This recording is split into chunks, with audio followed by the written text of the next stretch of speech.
जब भी अमेरिका और ईरान आमने सामने आते हैं, सबसे बड़ा सवाल यही होता है कि जीत आखिर किसकी हुई है। क्या अमेरिका ने अपना मकसद हासिल कर लिया? क्या ईरान झुक गया? या फिर असली फायदा किसी तीसरे खिलाड़ी को हो चुका है? आज हम टू द पॉइंट में तथ्यों के आधार पर समझेंगे कि इस पूरे संघर्ष में आखिर किसे सबसे ज्यादा फायदा और किसे सबसे ज्यादा नुकसान उठाना पड़ा है।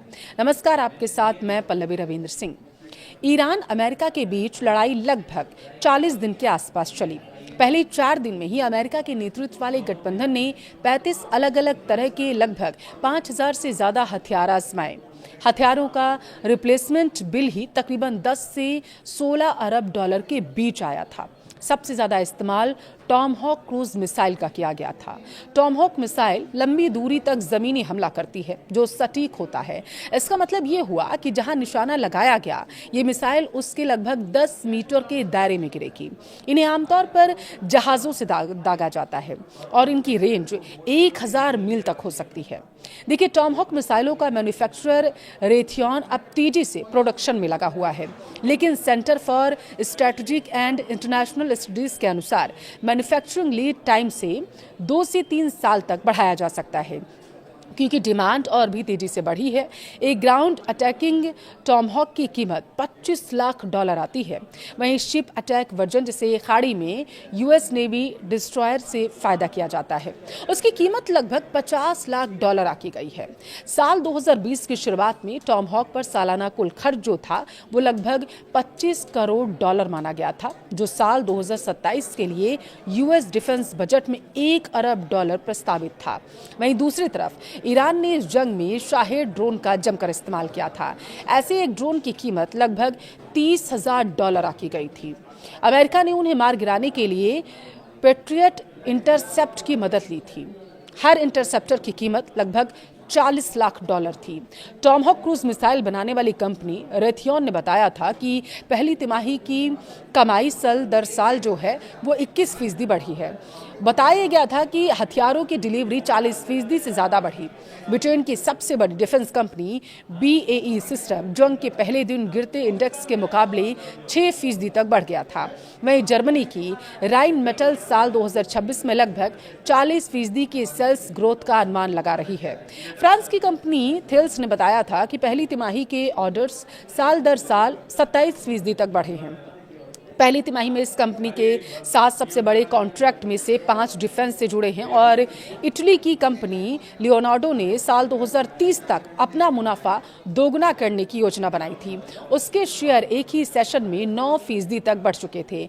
अब आप समझिए, जब हॉर्मुज स्ट्रेट बंद हुआ तो कतर की स्थिति बड़ी विकट हो गई थी।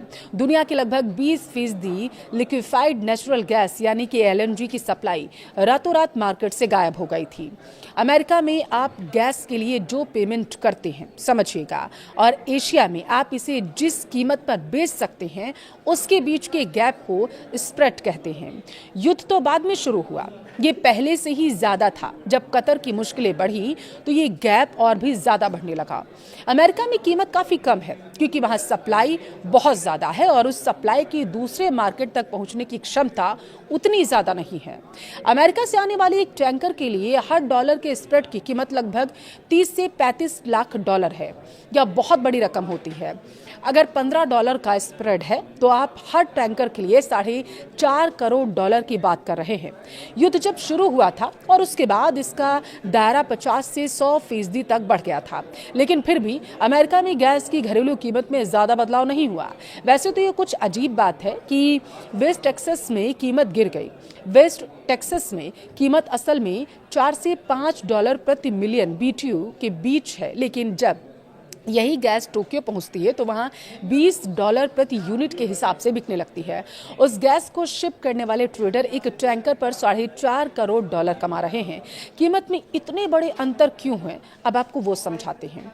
देखिए, किसी असाधारण घटना से फायदा उठाने के लिए 10 साल की तैयारी लगती है।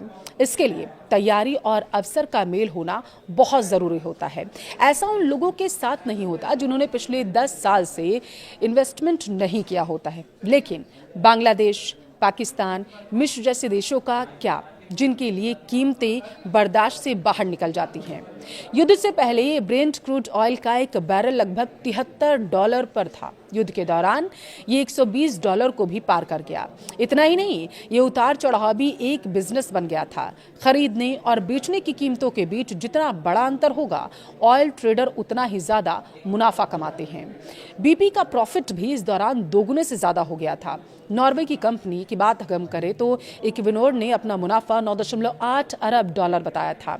ये बीते 3 साल में किसी भी तिमाही में हुआ अब तक का सबसे ज्यादा प्रॉफिट माना गया था।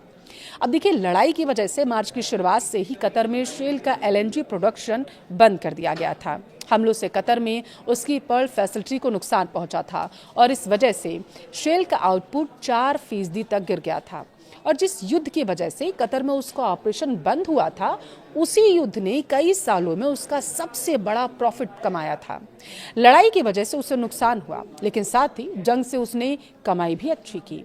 अब खाड़ी के देश सऊदी अरब, संयुक्त अरब अमीरात और कतर इस युद्ध में सिर्फ मूक दर्शक नहीं बने रहे। आप समझिए, उनकी भूमिका पड़ोसी और खरीदार की भी रही है। साथ ही उन्हें निशाना भी बनाया गया था। संघर्ष के पहले 3 हफ्तों में यूएस स्टेट डिपार्टमेंट ने इमरजेंसी पावर का इस्तेमाल करके कांग्रेस को दरकिनार करते हुए खाड़ी के देशों को $23 अरब से ज्यादा के हथियार बेचने की इजाजत दे दी थी। तो इसका जवाब अब जो बनता है वो ये कि पैसा उन कंपनियों के पास गया जो हथियार बनाती हैं, जो नए हथियारों के सौदे के लिए एकदम तैयार रहती हैं। मुनाफा उन गैस निर्यातकों ने कमाया जो सप्लाई चेन टूटने के इंतजार में ही बैठी हुई थी। मुनाफा हथियारों के सौदागरों ने भी कमाया और उस व्यक्ति ने भी कमाया जिसे हम जानते ही नहीं हैं, जिसने ईरान पर गम गिराने से 71 मिनट पहले शर्त लगा दी, बड़ा दांव खेल दिया था। इसका खामियाजा वो परिवार भी भुगत रहे हैं जो बांग्लादेश और पाकिस्तान जैसे देशों में रहते हैं, जो उस गैस के लिए ज्यादा भुगतान कर रहे हैं जिससे फर्टिलाइजर बनता है। फर्टिलाइजर वही है जिससे अनाज की पैदावार बढ़ती है और इसकी मार उन देशों पर भी पड़ी जो $30,000 की लागत वाले ड्रोन को मार गिराने के लिए $40 लाख में पैट्रियट मिसाइल खरीद रहे थे।